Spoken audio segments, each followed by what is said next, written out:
Purpose of our sharing, of our testimony is to encourage one another.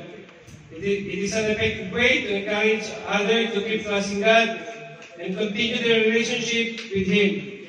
It is also an opportunity to share of how God worked in your life and made you a stronger Christian.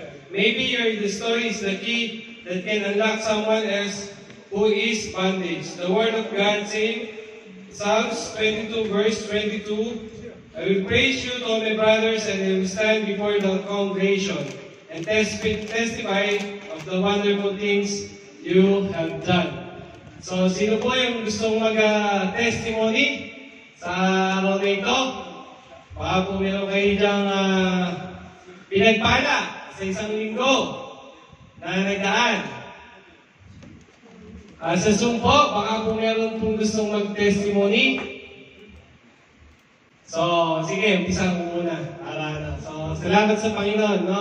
Kasi po, kahit isang linggo na lumilipas, wala pa din kami sweldo, pero nanatili pa din po kami na nagpapatuloy ni Brother Johan na maglingkod sa Panginoon. Kahit na medyo paubos na din ang budget, patuloy pa rin na hahanapin namin yung kaharian ng Diyos tuwing araw ng Friday.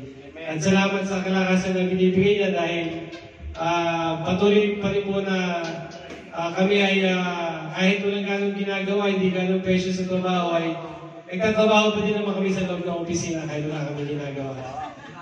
Kahit talaga ng Panginoon wala na kami ginagawa. So, okay lang yan.